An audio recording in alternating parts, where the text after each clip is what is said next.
नमस्कार दोस्तों, स्वागत है आप सभी का डिफेंस स्कोप पर, जहां हम बात करते हैं भारत के मिलिट्री अचीवमेंट्स, डिफेंस अपडेट्स और स्ट्रेटेजिक पार्टनरशिप के बारे में। तो चलिए शुरू करते हैं बिना किसी देरी के। तो दोस्तों, पहली खबर आ रही है इंडियन आर्मी के अचीवमेंट की तरफ से, जो लद्दाख के देपसांग सेक्टर में देखने को मिली है। आपको याद होगा 2020 के गलवान क्लैश के बाद से ही इंडिया और चाइना के बीच LAC पर टेंशंस बहुत हाई थी, पर 50,000 इंडियन सोल्जर्स की हिम्मत ने एक बार फिर प्रूव कर दिया कि इंडिया अपने बॉर्डर्स पे कंप्रोमाइज़ नहीं करेगा। नए सैटेलाइट इमेजेस ने कंफर्म किया है कि चाइनीज़ आर्मी अपने देपसांग सेक्टर के वाई जंक्शन एरिया से 20 किलोमीटर तक पीछे हट चुकी है। यहाँ तक कि उन्होंने अपने 3 पोस्ट भी डिसमेंटल किए हैं। यहाँ पहले चाइना ने इंडियन ट्रूप्स को पेट्रोल करने से रोका था, पर अब उन्होंने नॉट ओनली अपने फोर्सेस पीछे बुलाए हैं, बल्कि नए जो पोस्ट बनाए हैं वो टेम्पररी और कॉन्फ्लिक्ट जोन से काफ़ी दूर हैं। अब इंडियन आर्मी वहाँ पेट्रोल पॉइंट 10 से 13 तक जा रही है बिना किसी दिक्कत के। ये डेवलपमेंट सिर्फ मिलिट्री नहीं, एक डिप्लोमेटिक विक्ट्री भी है। अक्टूबर 2020 में इंडिया और चाइना के बीच जो एग्रीमेंट साइन हुआ था, उसका ये मेजर आउटकम है।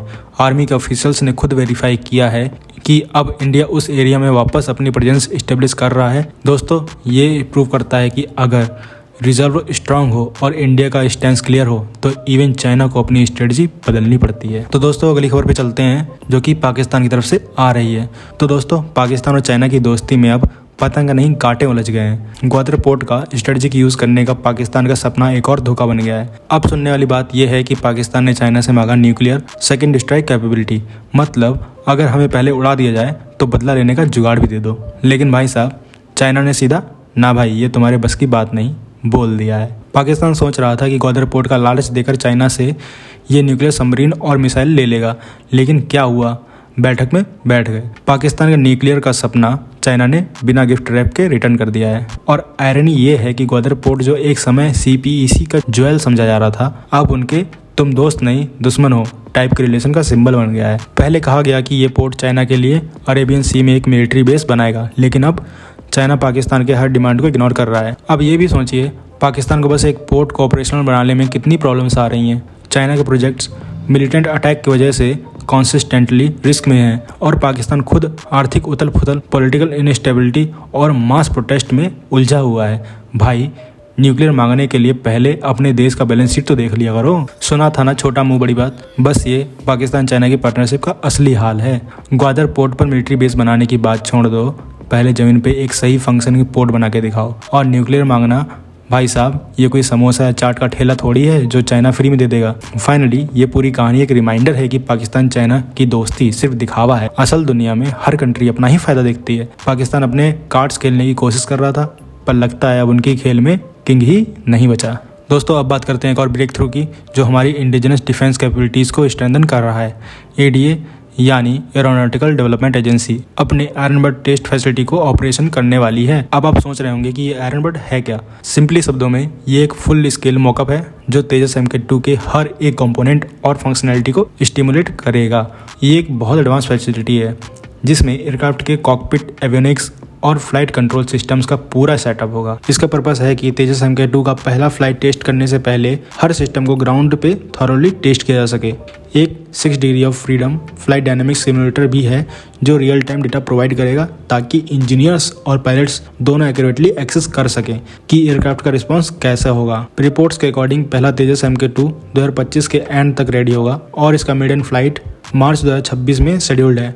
ये फैसिलिटी इंश्योर करेगी कि एयरक्राफ्ट के डिज़ाइन और सॉफ्टवेयर फ्लोलेस हो और फ्लाइट सेफ्टी को मैक्सिमम रखा जा सके। दोस्तों, ये एक और एग्जांपल है कि कैसे इंडिया अपने इंडिजिनस प्रोग्राम में कटिंग एज टेक्नोलॉजी यूज़ कर रहा है। तो क्या कहना है आपको इस खबर के बारे में, कमेंट सेक्शन में जरूर बताइए। दोस्तों, HAL एक और एक्साइटिंग इनोवेशन पे काम कर रहा है। LCH प्रचंड में एक मिनी ऐसा रडार इंटीग्रेट करने की प्लानिंग हो रही है। ये रडार प्रचंड की कॉम्बैट कैपेबिलिटीज़ को नेक्स्ट लेवल पर ले जाएगा, खासकर कॉम्प्लेक्स बैटलफील्ड एनवायरनमेंट्स में। इस रडार की खासियत है कि ये रियल टाइम एरियल मैपिंग करेगा और टारगेट्स को डिटेक्ट और ट्रैक करने में मदद करेगा, चाहे बैटलफील्ड कितना ही चैलेंजिंग क्यों ना हो। ये सिस्टम ड्रोन्स और लोइटरिंग म्यूनिशन को डिटेक्ट और न्यूट्रलाइज करने के लिए काफ़ी यूजफुल होगा। अभी ये प्रपोजल कंसिडरेशन फेज में है, और अगर इंडियन आर्मी और एयरफोर्स अप्रूव करते हैं तो प्रूफ ऑफ कॉन्सेप्ट ट्रायल्स शुरू होंगे। अगर ये सक्सेसफुल रहा तो LCH प्रचंड एक और एडवांस कॉम्बैट प्लेटफॉर्म बन जाएगा, जो नए एज वॉरफेयर के लिए रेडी होगा। तो क्या कहना है आपको इस खबर के बारे में कमेंट सेक्शन में जरूर बताइए। दोस्तों, भारत और इजराइल के बीच जो स्ट्रॉन्ग दोस्ती है वो हमेशा डिफेंस और सिक्योरिटी के मुद्दों में समझी जाती है। अभी एक इवेंट में इजराइल के कौंसल जनरल कॉबी सोसानी ने कहा कि भारत और इजराइल एक जैसे चैलेंजेस फेस करते हैं, खासकर सिक्योरिटी और एक्सट्रीमिज्म के मामले में।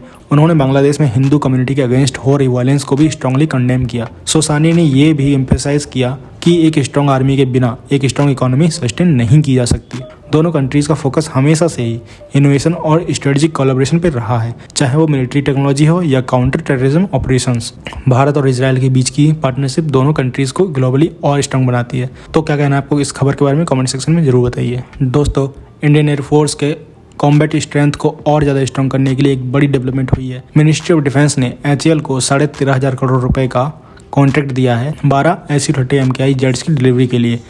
ये एयरक्राफ्ट उन जेट्स को रिप्लेस करेंगे जो क्रैशेस और ऑपरेशनल लॉसेज में ओवर द ईयर लॉस्ट हुए हैं। इंडियन एयरफोर्स के फाइटर फ्लीट का बैकबोन SU-30 MKI एक प्रूवन प्लेटफॉर्म है जो हमारे टैक्टिकल और कॉम्बैट मिशंस का मेन स्टे है। इस फ्लीट की सैंक्शनड स्ट्रेंथ 272 एयरक्राफ्ट है, जिसमें 260 एक्टिव सर्विस में है जो 13 ऑपरेशनल स्क्वाड्रन में डिप्लॉय हैं। ये नए जेट्स इंश्योर करेंगे कि हमारा फ्लीट रोबस्ट रहे और ऑपरेशनल रेडीनेस मेंटेन करे। अब ये एयरक्राफ्ट इंडिया स्पेसिफिक कॉन्फ़िगरेशन के साथ आते हैं, advance avionics, customized weapon systems, साथ ही और भी बहुत सारे मॉडिफिकेशंस के साथ। SU-30 MKI का जर्नी 2002 में शुरू हुआ था, जब पहले रशियन मेड एयरक्राफ्ट डिलीवर किए गए थे। HAL ने 2004 से लोकल असेंबली स्टार्ट की थी, जो हमारे डिफेंस मैन्युफैक्चरिंग कैपेबिलिटीज़ के लिए एक बड़ा बूस्ट है। पर दोस्तों, हाई परफॉर्मेंस जेट्स होने के साथ साथ एक्सीडेंट्स और क्रैशेस भी प्लेटफॉर्म के पार्ट हैं। 22 साल की सर्विस में 12 सुखोई जेट्स क्रैशेस या एक्सीडेंट की वजह से लॉस्ट हो चुके हैं, जो रफली 4.4% है फ्लीट का। लेकिन इन इशूज़ और पायलट एरर्स के कॉजेज को एड्रेस करते हुए HAL और एयरफोर्स ने बहुत सारे इंप्रूवमेंट्स किए हैं। सुखोई जेट्स का लाइफ स्पैन लगभग 2060 तक का एक्सपेक्टेड है, जो दिखाता है कि प्लेटफॉर्म का लॉन्ग टर्म पोटेंशियल और अपग्रेडेबिलिटी कितना स्ट्रांग है। तो क्या कहना है आपको इस खबर के बारे में कमेंट सेक्शन में जरूर बताइए। तो दोस्तों, चलते हैं अपनी आखिरी खबर की तरफ।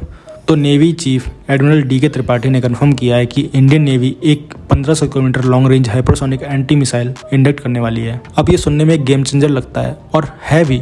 हाइपरसोनिक मिसाइल का स्पीड मैक 5 से ज़्यादा होता है, जो एनिमी डिफेंसेस को इवेड करते हुए हाई प्रिसिजन स्ट्राइक्स कर सकती है। ये मिसाइल पहले इंडियन नेवी के सरफेस फ्लीट पर डिप्लॉय होंगी, क्योंकि वॉरशिप के प्लेटफॉर्म्स वर्टिकल लॉन्च सिस्टम्स के लिए ऑलरेडी इक्विप्ड हैं। अब सबमरीन्स के केस में चैलेंज थोड़ा अलग है। अभी के सबमरीन के पास रिक्वायर्ड वर्टिकल लॉन्च सिस्टम नहीं है, लेकिन जो नई न्यूक्लियर अटैक सबमरीन डेवलप हो रही हैं वो 2036 के आसपास डिप्लॉय होंगी और उनके प्लेटफॉर्म हाइपरसोनिक मिसाइल के लिए रेडी होंगे। सबसे बड़ी बात यह है कि LRASM एक नॉन न्यूक्लियर वेपन है जो कन्वेंशनल स्ट्राइक्स के लिए डिजाइन किया गया है। ये इंडिया के आर्सेनल में ऑलरेडी जो एडवांस सिस्टम्स हैं, जैसे लॉन्ग रेंज क्रूज मिसाइल, उन्हें कॉम्प्लीमेंट करेगा। 2036 तक ये न्यू सबमरीन्स ऑपरेशनल होंगी। तब नेवी के पास सरफेस और सब सरफेस प्लेटफॉर्म्स का एक फॉर्मिडेबल कॉम्बिनेशन होगा, जो इंडो पैसिफिक रीजन में इंडिया के मैरीटाइम डोमिनेंस को और स्ट्रेंथन करेगा। तो दोस्तों, ये थी आज की डिटेल्ड अपडेट्स हमारे भारत के डिफेंस और इंटरनेशनल स्ट्रेटजीज के बारे में। अगर आपको ये वीडियो इन्फॉर्मेटिव लगा हो तो लाइक करें, शेयर करें और चैनल को सब्सक्राइब करना ना भूलें। आपका सपोर्ट हमें और बेहतर कंटेंट बनाने के लिए मोटिवेट करता है। मिलते हैं नेक्स्ट वीडियो में। थैंक्स फॉर वॉचिंग एंड जय हिंद, जय भारत।